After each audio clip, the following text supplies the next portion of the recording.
It is official. The debate and the wait are over. Lane Kiffin is the head coach at LSU. Ole Miss moves on into the playoff. Championship weekend is set, and perhaps we should discuss the importance of thresholds, not only for making the college football playoff, but also for making conference championship games. This is the College Game Day podcast. We've turned the calendar to December. Lane Kiffin has turned the page and is now the head coach at LSU. Rece Davis, Pete Thamel, and Dan Wetzel are here. We've all opined and talked about this quite a bit. I was on Scott Van Pelt's show last night, and we talked a bit about my position that had I been in Ole Miss's shoes, I would have allowed Lane Kiffin to coach, not because of Lane Kiffin. Ole Miss is the aggrieved party here. Let's make no mistake about that. Lane Kiffin's not a victim of the calendar. He got to make a business choice, which he had a right to do. He doesn't get to set the parameters and the circumstances for everyone else involved in that choice. If I had been in Ole Miss's shoes, because this is a once in a so far lifetime opportunity for them, I would have done everything to put them in the best position to grab the ring. I completely understand why they didn't, particularly the way things apparently started playing out at the end as Lane Kiffin tried to make that happen. It was a fascinating display. A lot of jokes coming at Marty Smith's expense, and I don't know, because he was as if he were held captive. As it all unfolded, you guys have covered a ton of these. You have broken a ton of these, each of you. Is there anything short of the Bill Frieder, Steve Fisher move with Michigan in 1989 in basketball, and I don't even think that compares to this, is there anything that you can recall in your careers that comes close to this? Pete, you can start. I can't. This is year, I think, 22 for me covering national college football, Rece, and I have covered a lot of coaching searches, a lot of wild coaching searches, a lot of, strange things, but the kind of 6-week drumbeat to Saturday, and then, of course, the results of the game make the Iron Bowl viable. And it seemed as if they were going to let Lane Kiffin coach the SEC title game. That was the sentiment anyway that day, and then the inevitable departure would have happened after that game. But just like the drumbeat to the standoff, and then the delayed standoff, and then the kind of final conclusion. Look, I think 6 SEC jobs in some way changed form yesterday. And I went back and looked on my social media yesterday at the end of the day, just to kind of go through it all. And the tweet that got the most interaction was the Ole Miss moved their team meeting. Just forget like Auburn filling its job or whatever it is, right? Or Michigan State firing their coach. And I think it just showed that this story kind of cut through, and it really resonated with people, and ultimately Lane Kiffin wanted it all, and at the end, Ole Miss said no, you can't have everything. And look, Ole Miss moved fairly quickly in determining they need to keep some of the staff. Like I think they saw Jesus on Sunday morning that they could get gutted. And, they could watch their whole program leave on the plane. So they rallied. I think that was part of the delay of the meeting, and got Pete Golding in place, keeping Joe Judge, Brian Brown, and a bunch of other staffers, because they just didn't want the entire season to fall apart on that. And credit to them for adjusting and figuring out a way to do that. But no, just the whole thing with the fans, screaming F-bombs in at the airport when he goes. I think the image of his clothes in the parking lot of the Ole Miss facility is the best college football image since Jimbo Fisher's Christmas tree. Do you remember that? Yeah. Oh yeah. Yeah. I mean, it's just like this does not happen when a coach leaves the Packers, right? This does not happen when it's just only college football. And we can debate the whys and the hows and whatever, but what a spectacle that was. I mean, just the entire thing was a complete spectacle. And I think it's reasonable to say that we will see other coaches do this. Obviously, the American coach who wins is going to go to the playoff. They're going to go, but there's obviously been simpatico from Tulane in North Texas about wanting their guys to finish. So yeah, just just a fascinating ongoing saga, Dan, as you like to call it. Ongoing saga went on for 6 weeks. The drama, the whole bit. Everyone's talked this thing to death, and then Lane Kiffin's like getting up on Saturday morning going, I got to think of what's going on. What's happening? I'm going to go to hot yoga. I got to get to hot yoga and something like that. I mean, I had a call Friday from an NBA coach, an active NBA coach, who was like, what is going on? Like, this guy's going to quit on his team on the eve of the playoffs? That's allowed? And then take another, like, across sports, they couldn't fathom the bizarro circus act nature of college football where nothing matters, including an actual 11-1 team. Everything is about speculation and contracts and lawsuits and language. Like, all of this couldn't fathom. He's like, so he cares more about future potential playoff teams rather than his own playoff team. I'm like, yeah, absolutely. Like, winning next year is more important than winning now in this sport. Yes. And that's all he cares about. He's got a team that can win the title. I need to go to a place that can win the title.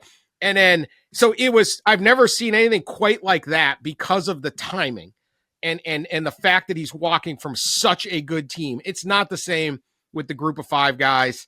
I wouldn't let them coach either, but I get it. This also is not a one-off. There's not one more game. You're not a 12 seed expecting to lose. It could be 2, 3, it could be months. I mean, Lane Kiffin was all of a sudden going to be like, I won't talk to any of the player. I won't steal. Are you kidding me? This is Lane Kiffin. Like, what, you didn't trust him in the good times. Yeah. Right? Like, this is a timeshare salesman, man. You don't go with this. So this whole bit was just lunacy that he was even thinking that. And I thought it capped off with his statement and his interview with Marty Smith. I mean, like, I talked to my family. I prayed. I talked to Coach Saban. I talked to Coach Carroll. Coach Carroll told me what my dad would think. I talked to God. Everybody else made the decision but Lane Kiffin. I wanted to stay. Dude, you're 50 years old. Like, you stay, make your call. Just come out. And then he's like, oh, it's Ole Miss's fault. I'm not coaching. No, it's your fault. You knew you couldn't coach. You chose you don't want to coach this team. You chose you want to go to LSU. Fine. It's free country. Go do whatever you want. Just come out and say, look, I want to win national championships. And I think the best place for me to get that done is at LSU. So much so that I'm willing to bail out on my guys that got me my first nationally relevant season I've ever had. And at least that'd be honest. The whole bit where I'm going to blame Ole Miss. I'm going to make Keith Carter the villain here. I'm going to blame everybody else for influencing me instead of just saying, I'm a 50-year-old guy. I made the call. I understand. Everyone can hate me, whatever. I'm doing what's best. The whole blame victim Lane game at the end was just the capper of this whole thing. I think he's going to do great at LSU. I love content Kiffin. He's great for our sport, but this was the ultimate, just like only in this, like just backward thinking, ethically bankrupt sport that we love would this ever have played out. I want to make sure that no one thinks I'm backing off the stance that if I were in Ole Miss's shoes, I would have wanted that, simply because I want the championship trophy. He wouldn't get to take that with him. However, the number one takeaway of this from me, as I said last night, is that he abandoned a playoff team. He abandoned a playoff team. I mean, that's the whole thing about everything has to be about recruiting, and next year is so antithetical really to competition. It is so antithetical to what so many coaches preach and teach about staying in the moment, control what you can control right now, all of that stuff.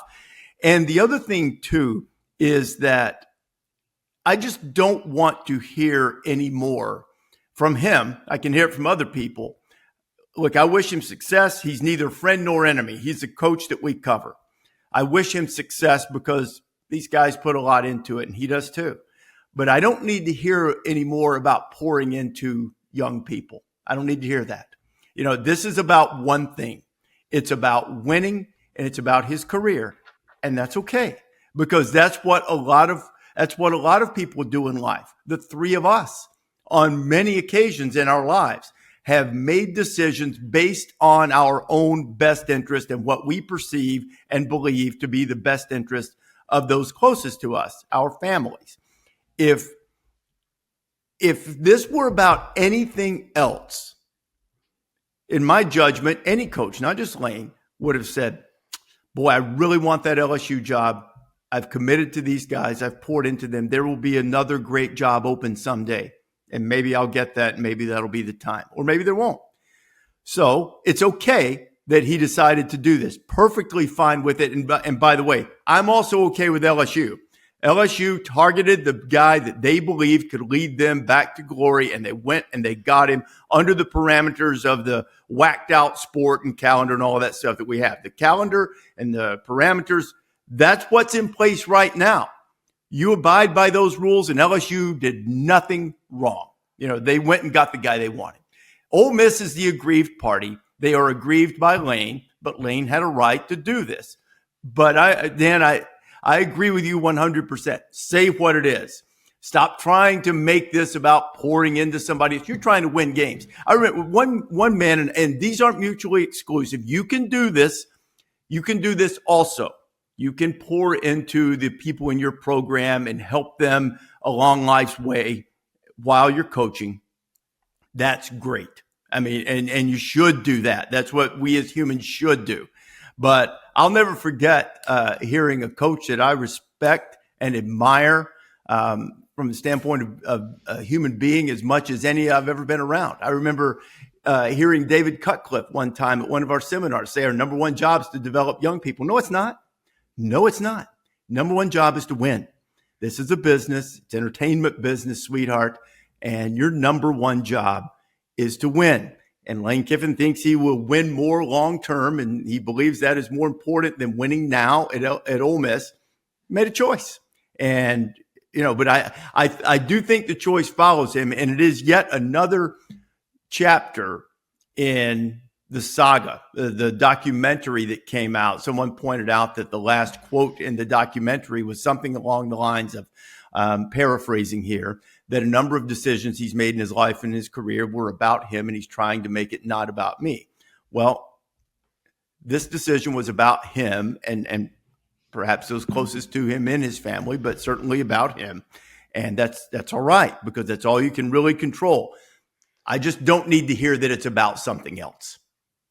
I'm okay with the decision. I just don't need to hear from him that it's about something else, because it's not. It's not. And I mean, to like try to drive a wedge between Keith Carter and the fans, which is and the team, is what he was trying to do. Now, I don't know all the particulars, and I don't know Keith Carter very well at all, but that guy and that school did everything for Lane Kiffin. They gave him everything they wanted. They got him out of FAU. They rehabilitated his whole thing. I imagine that AD went to the wall and beyond for Keith Carter. And the moment Lane Kiffin didn't get this harebrained idea that he should coach two teams at once and everyone would be fine with it, he's leaving by saying, well, Keith Carter denied me, and even though the players wanted it, and he's going to whatever faction of fans Lane thought would be on his side. And maybe it's significant, maybe it's small, maybe it doesn't exist. I don't know. But he throws the guy who did everything for him and got this collective and everything set up at Ole Miss, and he's stabbing him on the way out because he can't just sit there and say, I got to go. He throws everybody under the bus on whose decision it was. It wasn't me. My heart was at Ole Miss, but everybody else said I had to go. What are you, like 14? Like, come on. And then you could take a shot at this guy, Keith Carter? I don't know. But that to me was just like, good, man, just leave. You're totally fine. Just go. This is what's more important to you. Next year is more important than this year. Potentially winning is more important than winning. Go for it. Everybody's allowed to do that. And those tendencies might be why Lane Kiffin keeps getting all these great jobs. He has more wild breakups than signature victories. It's not like he's sitting there going, man, I've got five conference titles and 3 nationals or whatever. Like, this isn't Dabo Sweeney just blowing it all up on the way out. He's Lane Kiffin. He hasn't really done anything. Like, what is the great victories of Lane Kiffin's career, right? I think he's going to do awesome at I think he's the perfect coach at LSU. I think LSU is going to do great. I think he's the perfect coach for this era. But let's not just lose the victim act on your way out. Just own it. Just own it. You take that. You are who you are. You're Lane Kiffin. It's all right. You wear the black hat. You're going to get, it's going to be wild in Oxford next year when you got to go visit. You made a really, in a lot of ways, it's a very gutsy choice because you had to be very selfish to make this move. And there's going to be blowback, but don't be stabbing the AD and trying to drive a wedge between the administration and the player. Players wanted me to stay and then try to rile up forget it. Just leave and do it the right way. I think that once he's at Baton Rouge, I think his head will clear and he'll do a better job with his messaging. But the end of the messaging here was absolutely horrific. And Dan, to your point, and Pete, I just wanted to say the black hat thing. I think this is the ultimate heel turn because for whatever reason, Lane had become a sympathetic, likable figure really for the first time. I think it kind of started toward the end at Alabama. Probably hit a little hiccup when he was dismissed, prior to the national championship game. Started there, fun, you can, we'll practice early. You can go to the beach at FAU. And then unless you were like an LSU fan who, arch rival or Mississippi State fan that had Ole Miss as an arch rival, I think you kind of looked at Lane. Hey, that's fun. Look at crazy Lane throwing his clipboard into the air. I love him. Love that guy. This is a heel turn moment for him and kind of back to where he started because I think it'll be a little harder for people who don't have a dog in the fight to really be rooting for him now. And I think they were for a while. So best Lane Kiffin victories, Dan, you brought up an interesting question.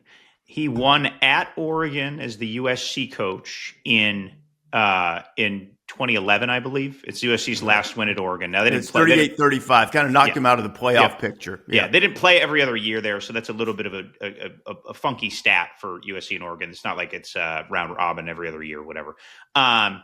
And they won at I'm sure they're still toasting that around LA. I'm sure that's a big. It's very memorable. Yeah, very, very memorable. There's the murals on the wall. Knocked Barney's Oregon Beanery. out of the playoff. Yeah. Okay. Yes. And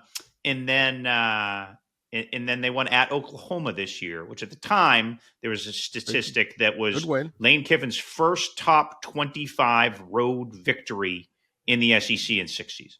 So again, Lane Kiffin's an excellent football coach. He's a very good football coach. There's no doubting that. But when you say he has more explosive exits than signature victories, I think that like ESPN Stats and Info would back that up. Just let's the facts here. Start with Tennessee, right? They rioted outside the football building that night when Lane, talk about messaging, decided to do an exit press conference, and that did not go well. You had in your column, Dan, that Al Davis said he got conned, right?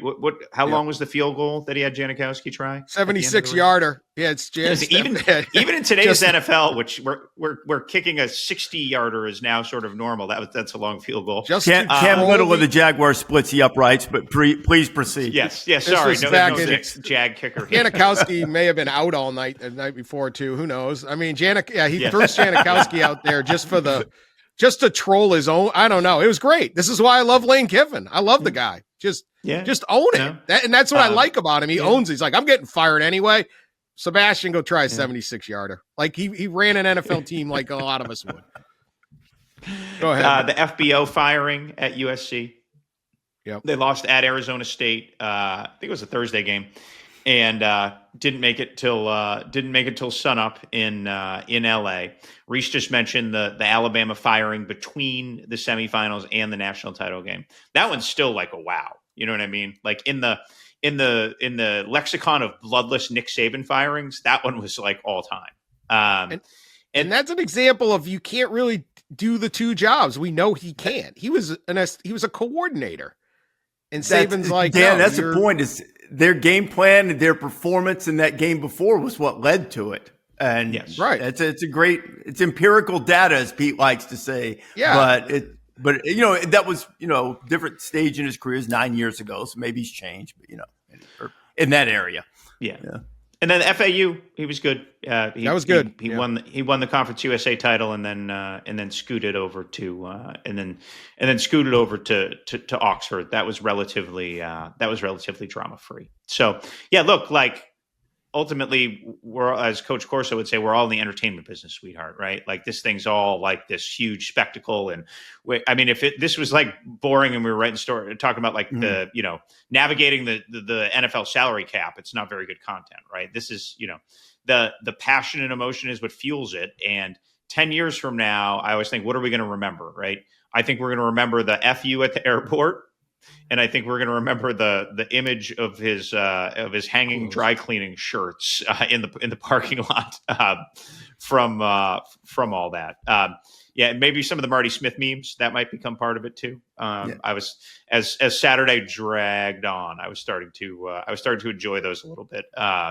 Mish Leba and Marty had a group text. Leba was just firing all the funny ones in there. It was pretty entertaining. So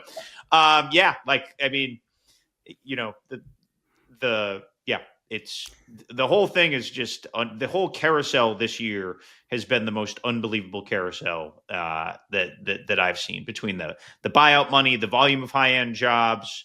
1/3 of the SEC switched their coaches in some way yesterday. More than a third. 6 of 16, 5 filled, 1 emptied. Last year there were none. Is that right? I believe so, Rece. I think that's right. I believe so. I think that's right. It was a very quiet year for turnover in general last year, because I remember the carousel story I wrote in August kind of said, like, this is the year, if we're going to have a big year, people are going to have to start paying real buyouts. And, that's obviously a big buyout enabled Lane Kiffin's path. We saw another one last night with Mark Stoops, somewhere in $33-34 million range. No, I'm sorry. He's 38. Jonathan Smith earlier in the day was 33. So like 37.7 for Stoops. 33 for that. Yeah. I mean, it's all like it used to be. I remember when Kevin Sumlin got fired, it was like a $15 million buyout. Now it's like only 15, Yeah, let's get him out of here. 15, we can do that. That's the toothpick buy. Pass the hat, everybody. Let's, we can raise that at a happy hour. I feel like Kurt Cignetti has broken the sport, and he's costing like very rich people in this country a lot of money. They should oppose him like a millionaire's tax or something like that. Whatever they're doing. I think everyone's sitting around, especially at like Kentucky and Michigan State, going, if Indiana's second, what the heck are we? Why are we not winning? And they're just all like, it's like, you can win here. Clark Lee's winning. Why like in the SEC? Like, if Vanderbilt's winning, why aren't we winning? And then eventually last year it was like, well, we got to do all these things, keep our coach. Now it's like, forget it, coach is gone. I think those two programs, more than any in the middle of the country, have just changed the paradigm of what's possible. And anyone who sat around saying, well, we can only be so good isn't having it anymore. I grew up, as you guys know, in the South. I feel like I have a very good sense for how fans are. And I do not think what I'm about to say will ever happen, because the emotion will never totally go away at Ole Miss over this toward Lane Kiffin. But they do owe him a debt of gratitude, because he elevated the program. He certainly, while there was some no small degree, and it was not nothing, that the degree of messiness that he exited with caused some collateral damage on the way out for sure, most notably the offensive staff as they go into the postseason. But Ole Miss wasn't this prior to him, and he deserves the credit for that. He also deserves all the scrutiny and critique and criticism for the way he's exiting. And also this hire, let's spin it just a little bit forward with Ole Miss. The hiring of Pete Golding, who wants to be there, who loves Ole Miss, may very well work out. I hope it does. Hope it works out swimmingly for Pete. Wished him well in the playoff. But it does smack of the many emotional, in-the-moment hires when you have something like this that doesn't work out long-term. What do you guys think of the hire? They have no choice right now. He almost had to do it to salvage this season. They had to do it now. But, I mean, like when GameDay's there, I'm announcing because I'm insisting on when GameDay's there, when Lane Kiffin goes back dressed in purple and gold, Pete Golding's going to be on the other sideline. Whatever happens in the playoffs is going to be a memory, and it's going to be his program. What does this mean for Ole Miss in terms of sustaining the level that Lane Kiffin has gotten them to, in your judgment, Pete? So interesting threads to be pulled in all this to get to the point. So LSU fired their coach, right? The two dominoes that really led to this saga were LSU and Florida, right? LSU fired their coach, Brian Kelly, paid him. I'm getting all these buyouts mixed up in my head now, but he was $54 million, right? And Florida fired Billy Napier. The two NIL operations that were probably, most scrutinized in the SEC were Florida. Remember Jaden Rashada, they got taken to court. Like, it's hard to argue that thing was like humming, right? And then LSU, Brian Kelly had to give $1 million of his own dollars to like be like, hey, we need some players. Like, it was the 24 roster that they felt like they couldn't compete with other people. So Ole Miss lost their coach because the administration, the Grove Collective, Keith Carter, because they had the best mousetrap in place for player acquisition, right? Like, that is all this chaos is caused by one elite NIL operation and two inferior, right? There's more variables than that, but that to me is one of the big connective tissues. Mark Stoops, great coach, won 10 games in 2021, best coach in Kentucky history. They lag behind. Mark Stoops gets washed out. Now, I'm not saying that's the only reason, but I do think when I reflected back last night after a chaotic Sunday, the connective tissue of all these were, how are you supported, and how could you go? Now, you still got to pick the players. You still got to develop them. You still got to put the scheme in. I can see Rece a little skeptical of my points. I want to hear what he has to say. No. And so I think this whole saga was actually a credit to how Ole Miss built the mousetrap. Now, that said, people have had time to catch up, right? You're not going to stay ahead forever. You got to go win in the margins at a place like Ole Miss. Freeze did it with tempo. There's obviously some NCAA violations hanging over. You know what I mean? That's a place that's had to do things a little different, be it schematically, be it off the field, whatever it was. This era was a grand slam for Ole Miss. They capitalized it. They captured it. They had the right coach in place, and they absolutely crushed it. 3 straight 10-win seasons. First ever college football playoff berth. They deserve holistically, president, AD, collective, all the way down, staff, right? Lane put a good staff in place. They went and got Pete Golding from Alabama. They spent on Lane. They were never getting outbid for him. So Ole Miss, I think, is going to end up fine. A vast majority of the mousetrap still in place, but you still need the coach, right? You still need the guy to do it. Pete Golding's going to have a shot at that. We'll see what they do in that OC piece. They really have a great opportunity to pitch the future in the playoff. Home game. The world gets to see Oxford. Now, Oxford has hosted big games. Oxford has never hosted a game this big, ever, right? You got to make sure they're going to. So do you think that's a thing, Rece? I don't think it's in the criteria, Pete. Sure, it's in the criteria. Now, Hunter Yurachek said initially to me that they wouldn't have a data point to evaluate. But then later in the conference call with more reporters, he backed off of that to a degree to allow them. The short answer is yes, I think so. I think they will. But, I do think you have to kind of wait and see. He's not the play caller. I feel like it would be different if he was the play caller. Maybe that's too inside baseball. But yeah. Well, they took him. He took the play caller. But I think he's yeah. That's the thing. The play caller got on the plane. Torched this place on the way out. He torched this. He's torching the place. And so I'm not advocating for it, Pete. I hope they don't do it. I hope they rank them based on what's happened. This is different from Florida State. We saw Florida State without Jordan Travis, and it wasn't playoff worthy. I'm sorry to stoke that up again. We haven't seen Ole Miss. If Ole Miss had 2 games where they couldn't get a first down, and Lane left before the SEC championship game, had they made it, okay, I'm good with it then. Now it seems like a bridge too far in terms of speculation for me with the playoff. I hope they don't do it. If they took Trinidad Chambliss, I'd be, if he left in the middle. Yeah, that I hope they let Ole Miss host the game. I think that I do too. A couple things here going back. I think how Lane Kiffin will be remembered that game, that playoff game, particularly if it's in Oxford, is going to play a big role in it. If they get smoked, Lane's approval rating will go even lower, because he built something up and then just pulled the rug out from everyone. And that will be an ugly scene. The biggest Ole Miss fan in the world should be Lane Kiffin on that game, because if this thing goes bad and it's disorganized and he took half the staff and half the play, it's just a mess. He's going to get all the blame for the loss. So that is a big factor in it. I do hope they play. Look, LSU has done this before, and the last time they took a guy was still potentially had playoff possibilities to be their head coach. That school quickly gave a defensive coordinator the opportunity to be the head coach. And I don't think Notre Dame feels bad about it at all. They got the better part of that trade. So I don't know whether Pete Golden's going to do a great job or not, just because I didn't know when Marcus Freeman would. I don't know any of these hires are going to do a good job or not. It's impossible to know. It is a total crapshoot. It's a little like drafting a quarterback in the NFL. Might work out, might not.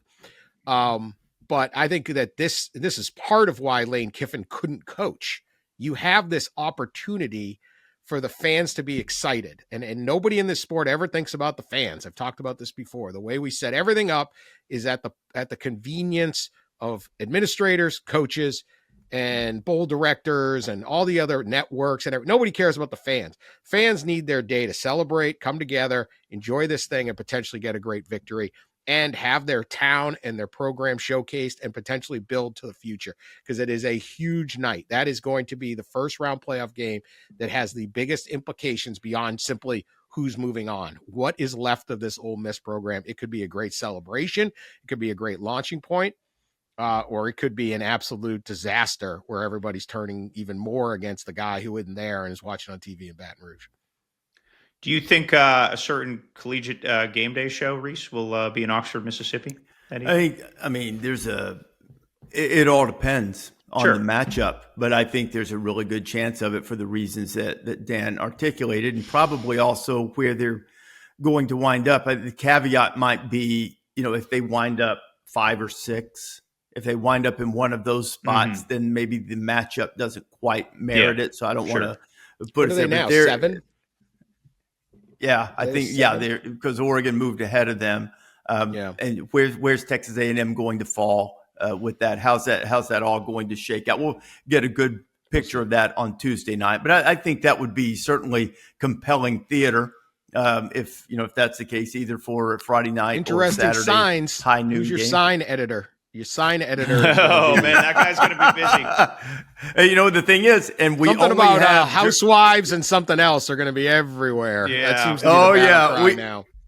Yeah. We only have jurisdiction over the signs that are in the pit. Outside of that, it's free speech. So, inside the pit, we'll do a good job trying to maintain decorum. Outside the pit, it'll be on our director, Joe Uliano, and our camera people to try to avoid some things that might run afoul of FCC rules, if there are such things anymore. Yeah, they won't be quoting William Faulkner in those signs, I have a feeling. Oh.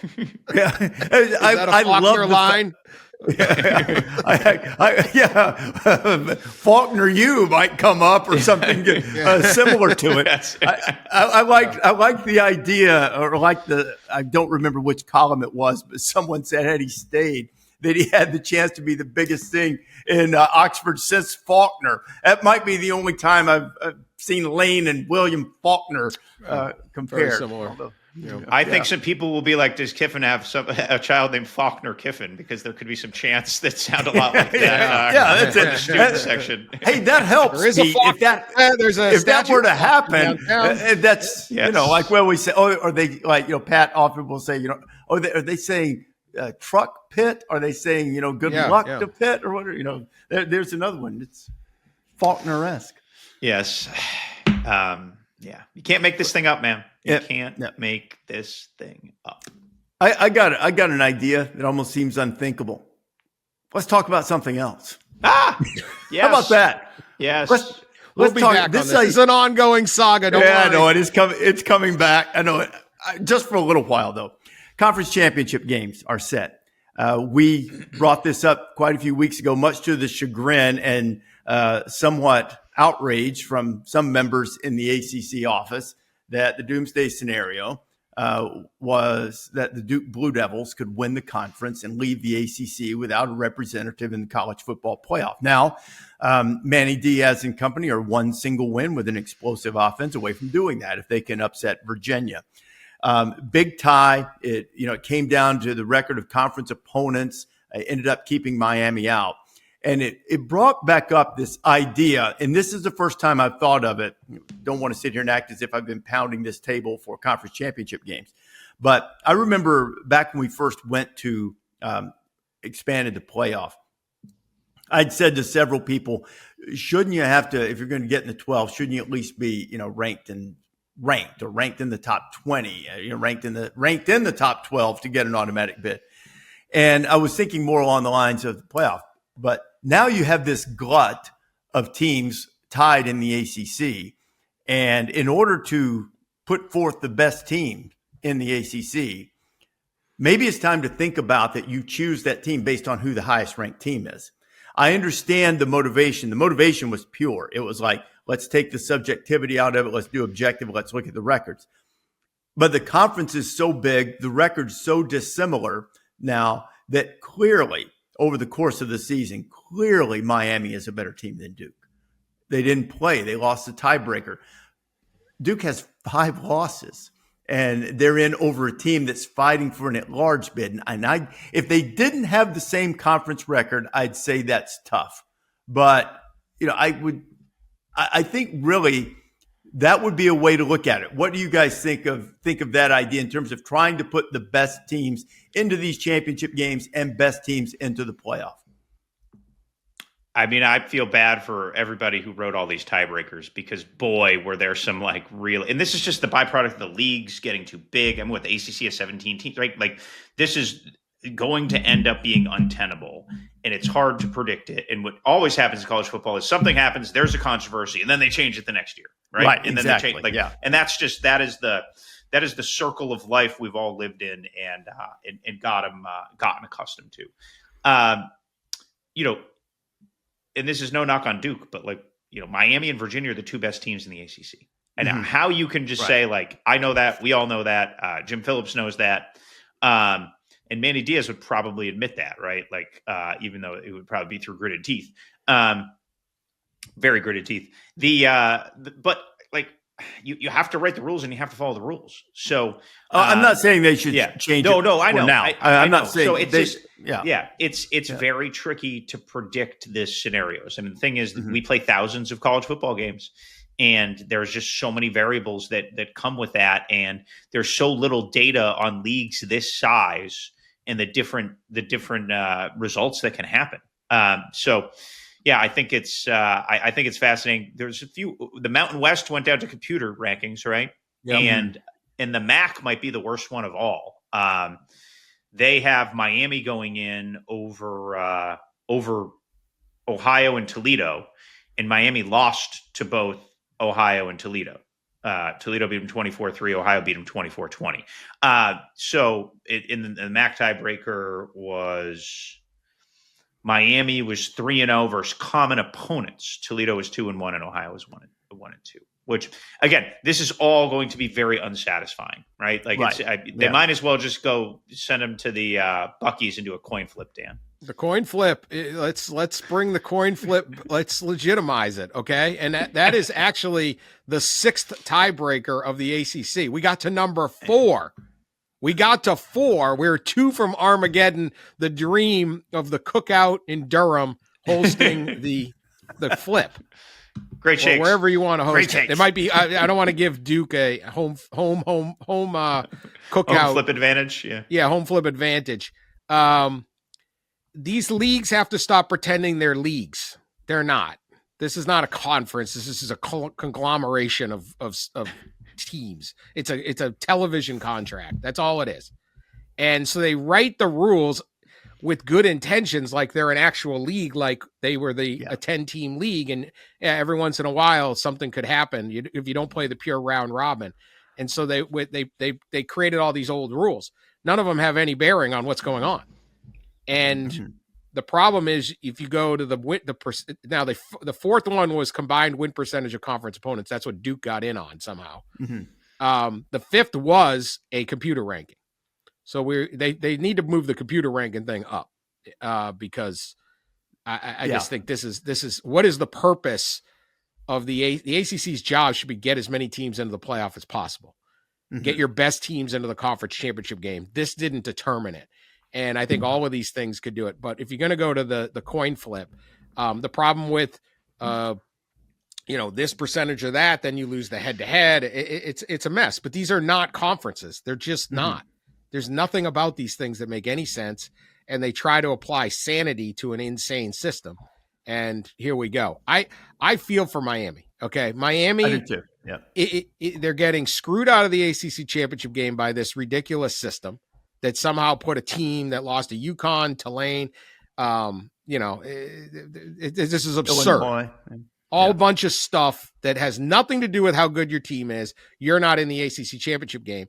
They have 2 conference losses. So doesn't Virginia, except, one of the games you played against a conference foe was deemed a non-conference game. Okay, right? Thanks for that. Try. This is like the old guy at the no, really, I should have won the ACC title. It's like describing your golf. It would have been a hole in one if I just hadn't hit that tree. No one's going to believe you when you tell all the things that happen. And then they're trying to build their way back into the rankings and get ahead of Notre Dame because we had these fake rankings 6 weeks ago. You shouldn't have to climb. These are like the mock draft determining the actual draft. And so if they really tore this thing up and looked at all these teams and looked at all the resumes, and you don't sit there and say, well, that loss to SMU is terrible. It's not great, but it isn't terrible. SMU turned out to be pretty good, all things considered the other night, losing at Cal. Miami is in this playoff, but instead, because we had to have rankings 6 weeks ago to promote a sport that already has enough chaos, Miami's sitting there going, how do we jump people? You shouldn't have to jump anybody. Nothing's happened. Nothing has happened. You shouldn't have to jump, but they have to. So they may get held out because of the playoff rankings. They're not in the title game because of two really weird things that no one would understand if you just brought in someone. They always say a European mind wouldn't understand. And Miami's sitting around going, man, we look pretty good. And I don't know if I think they're done. They might be done. And I don't think that's really a great way to get boxed out here. But that's where they're at. The thing, if you look just at the numbers right now, because the thing that benefits Miami is the eye test when the Hurricanes play well. They're one spot, it's not an appreciable difference. They're one spot behind Notre Dame. They're also behind, and I'm looking at ESPN strength of record metric. They're also behind Vanderbilt and Texas, neither of whom I believe should get in the playoff. They are significantly behind both of those two teams in terms of just pure strength of schedule.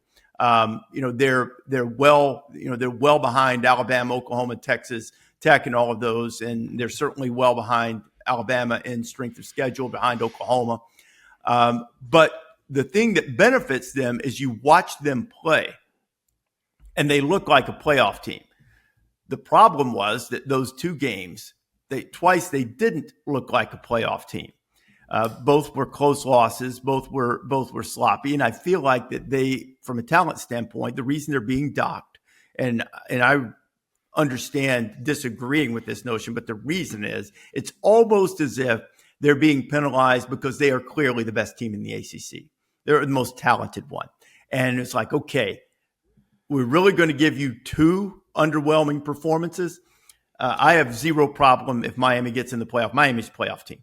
They look like it, but this is one of those weird years. Last year, I felt like we didn't have enough worthy teams, and we were taking the least objectionable teams to fill out a 12-team bracket. This year, it's not that all of these teams are without flaws, but they're all the same, and none of them have really done anything that you would view as disqualifying. Like Miami's loss is not their best moment, certainly not disqualifying. It's not like Alabama losing to Oklahoma last year. This year's loss to Oklahoma is not disqualifying for Alabama. And so it's, I look at that. It's a different year. It sort of speaks to Pete's point of if you always try to change it to correct what happened last year, or what happened last year or this year is not going to happen again next year. And Miami's in a tough spot.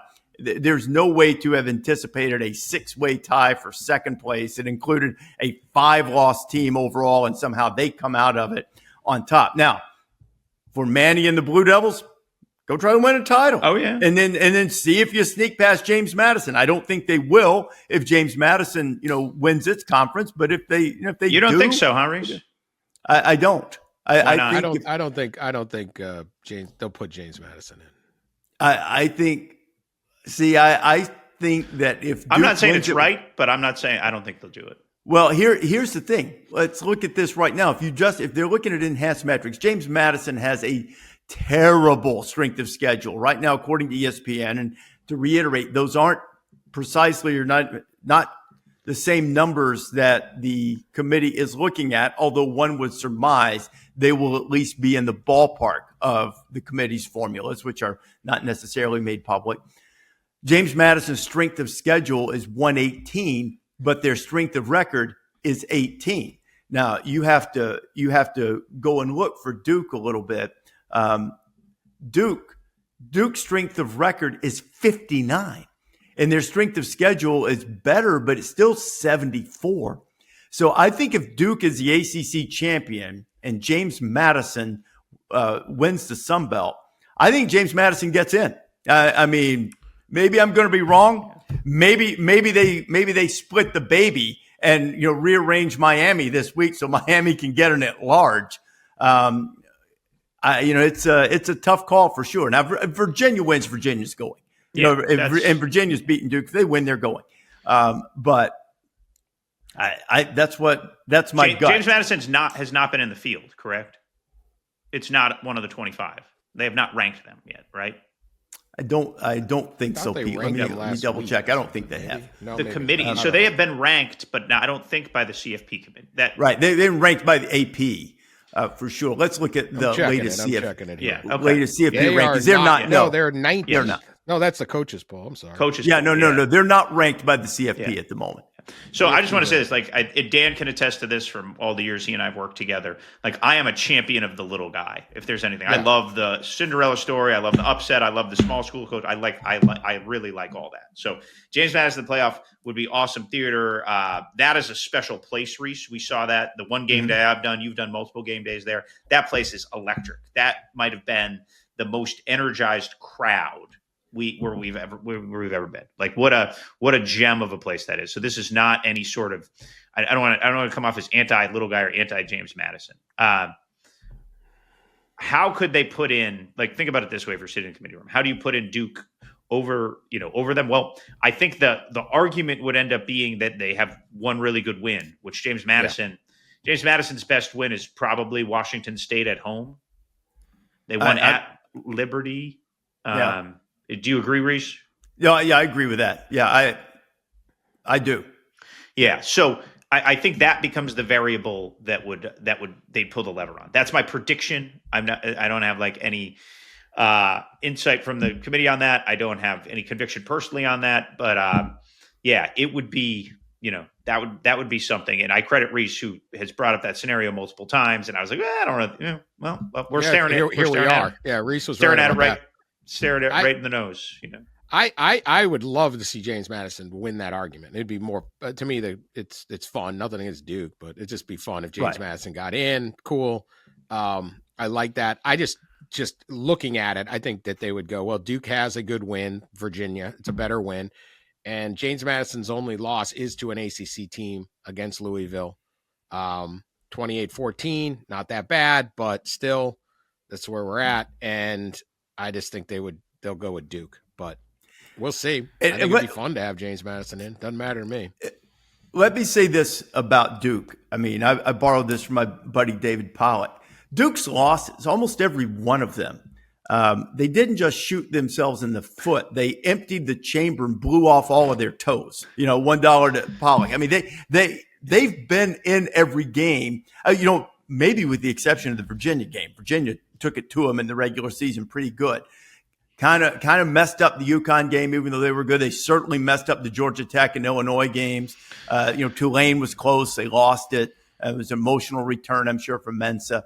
But, they're not, if not for sort of unforced self-inflicted wounds, Duke's not that far from being like a 9-win team instead of a 7-win team at the very least. So it's not. I think they're capable and dangerous in the ACC championship game, and they could throw. They can win that mix game for sure. Yeah, there's no doubt about that. What did we think of the Texas lobbying on Friday? That's not a topic that we've touched on yet. What did we think of Sark? And I think it's a great issue we've talked about quite a bit on here that he ushered to the forefront of why do we play these games if we're going to be, obviously the spectacle of the awesome Texas Ohio State game to open the year. What do we think of? What do we think of the case of Texas? I don't think that they have. I don't think that they have a case. Let me rephrase that. I don't think they have a good enough case, but Sark is 100% right.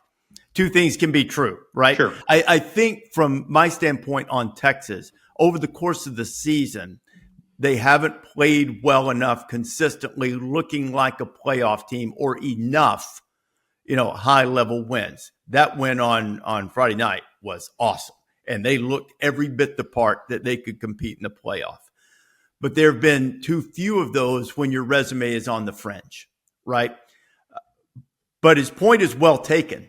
If they play Ohio U instead of Ohio State, then we look at it differently. And it really challenges the idea and the concept that we're thinking differently about evaluating teams, because at the core, we're still counting losses. We probably need to get past that. He makes very fair points, but I think that as you watch them play, pulling one out against Kentucky in overtime, to their credit, pulling one out against Mississippi State, they should have lost, again, to their credit. But multiple instances of, Florida loss, of fits and starts of not looking at and not getting it done, I think leaves them on the outside. They're a good team. They're very capable. They play the way they did in the second half against A&M, and they're a problem for anyone, including Ohio State. And they were in the, they hung around and stayed in the game at Ohio State. It's not, not like they were down 20. They lost by 7. So I get the argument. It doesn't rise to the level of inclusion above the others, to me. Same argument's going to be made if Alabama loses to Georgia and gets left out, because if Alabama had played Florida Atlantic instead of Florida State, they wouldn't have put themselves at risk. They'd be 10-2. They'd be, the team, or 11-1. They'd be coming off the, championship game appearance. So, that kind of thing is going to be, Do we think that could happen? Unintended. Do we think they could lose that SEC title game and get left out? I don't think that's viable. I do. If BYU wins. BYU wins, somebody's got to go. Who's it going to be? So I think is a very real possibility for sure. I do think it hinges on the Big 12, and the BYU fans are very upset that they aren't already included in the field. They certainly have a good case, and they can make their case by winning the Big 12. But I absolutely think it's a possibility for Alabama because of where they have them ranked. Whether they should be ranked that low is a different argument. But if they are still sitting on the cut line this week behind teams that aren't playing, and a team that is playing behind them wins a conference championship and jumps them, or I should say gets the automatic bid, they're going to be left out. Or somebody's going to be on that cut line. Alabama or Notre Dame won, I think. So somebody's going to be out. And this is, again, I, with Texas and a lot of these teams, and I hate to keep hitting the same point, but this is why these rankings are, Texas fell a long way when they had lost to Florida. They have a terrible loss, and they got beat soundly by Georgia. So I think that's really what gets them out. I'm not arguing Texas should be in, but if Texas got a clean look at the end, it's a different debate on what's going on. If they got a clean look, these were the rankings when you were barely beating Mississippi State, and you were barely beating, who was the other one they really struggled? Kentucky, right? And maybe that keeps you out anyway.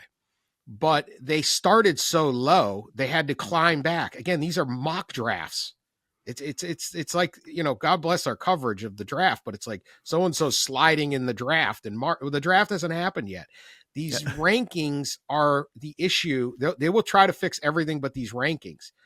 Is Texas Tech, if they lose to BYU on Saturday night, really in? Do they have a better resume than Texas? if you sit there now and go, well, you can't drop a team all the way from 4.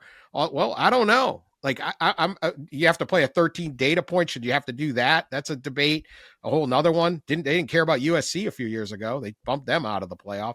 But I get all that. But like, how many great wins does Texas Tech have compared to what Texas has done? It's a fair point. Let the soup cook, let the chili cook, let the gumbo cook, whatever you got, taste it at the end. There's so much that is these teams. How do I get someone in? How do I get somebody out? This play, you can't drop them. You can't do that. Nothing should have happened yet. These things should never have occurred. And they should all get together at the end and make a call and say, hey, these are the teams we think. Instead, there's all this positioning, and I don't believe they tear it up. And they have to sit there and go, all right, who are we going to drop out? Like, let's say you think now Miami deserves it over Notre Dame because Notre Dame lost to Texas A&M and they didn't look too good the other night, right? They lost. They're no longer undefeated. They're no longer going to be number 3. But now you have to sit there and say, well, we really like Notre Dame on the eye test. Well, their eye test is still as good as ever. So how do you calculate this? The calculating things at whenever this thing starts, late October? It's just first rank paralyzes is usually, early November. These debates. Yeah. It makes it very, very hard. I am a huge believer in we can't just go with, well, if you have 0 losses, you go here. Then we stack the 1-loss teams. Then we stack the 2. I think everyone intellectually understands that shouldn't be the case. That there were better 3-loss. Like, no one's saying James Madison is better than, I don't know, whatever, Alabama, 2-loss Alabama. But I think at the end, you need to take a look because you get a lot of momentum and credit in the middle of the season for beating someone we thought was good, and then they turn out to not be any good. And I think that's where Texas's problem is more than whether they lost by 7 at Ohio State. It's that they have to climb and climb and climb, and it's too far to climb. Dan, you've really worked on me because I enjoy doing the ranking show, and maybe I'm acting against I enjoy watching your show. Self-interest. Yeah, but no, I appreciate that. But you make very valid points because if you took a clean look, and everybody knows I've said it. I think Notre Dame's one of the top 5 teams I test. I think they're really good. But if you just go to the resume, then really the strongest part of their resume, they're 2 close losses to Miami, the team that they are now ahead of, to your point, and Texas A&M. Their best win, I guess, is USC. And so Notre Dame is a team that has gotten a lot of credit on football judgment. And you wouldn't have some of these. You would have to answer the questions on Sunday. Wait a minute. You've got Notre Dame in. You've got Miami out. You've got Notre Dame seated 2 spots ahead of Miami. If you have them both in, you would answer them then, but everybody would be in and be in the tournament, and then you would answer. And you wouldn't have these questions about can you be knocked out because you had to play the conference championship game. I mean, Alabama and Georgia won tiebreakers to get in there. Now, would they be better off? Georgia certainly, they're going anyway, but you could make the argument that maybe Alabama would be safer not taking that 3rd loss and be in better position. But if they're still, especially if you didn't rank them until afterwards. So it's all. What if Georgia blows them out? Point. What if Georgia blows Alabama out? I think that changes the calculus. Then you have this risk I really that you do. took. But yeah, exactly. Let the cake bake, and they. What if Texas and Texas A&M had played in September? Earlier in the state, they're going to play the last game of the year. I get that. That's the rivalry. But what if? No, but I know what you mean. Would you look at it? Well, then Notre Dame doesn't get all this credit for their loss was to an undefeated team. Their losses, Notre Dame. I think Notre Dame can win the national title. All these things. I don't know. I don't really have a position on who should be in and out. That's not my thing, and it drives people crazy because I'll argue both sides of it. Right.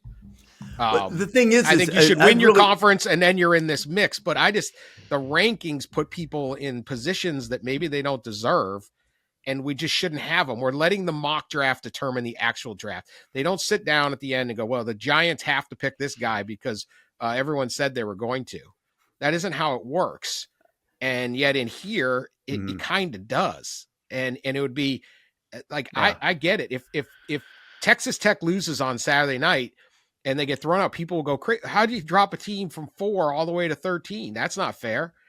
Well, why were they? Were they really at 4? What was the 4? That's my thing. Get rid of this stuff. We'll find another good show for you to host, Rece. I'm good. I'm good on that front.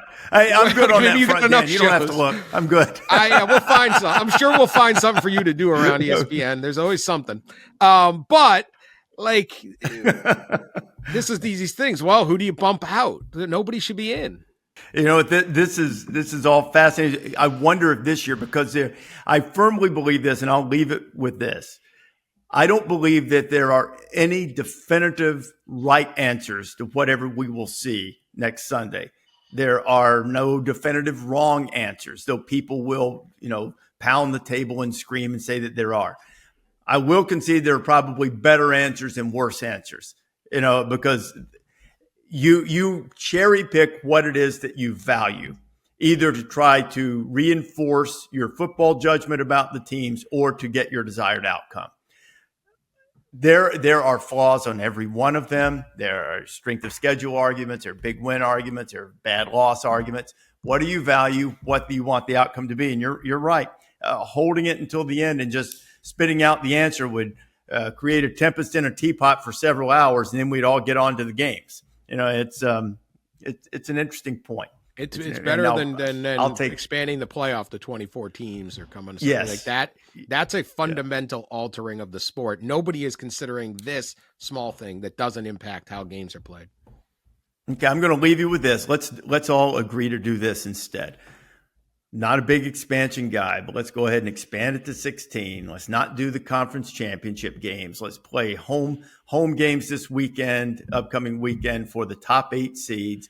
Then we'll start the round of 8 where we play the round of 12 right now. And by the time we get to New Year's Day, we'll be down to 4 teams. Then we'll play the championship game. It will take some pressure off the calendar. And then all of these calendar things, move it to the postseason or move it till after the season when you can go in the portal, move signing day back to where it was in February. So we can do a TV show on that I want no part of because I've done that in the past before too. Bring back February signing day and, hat dances and fax machines. We'll bring back fax machines for those.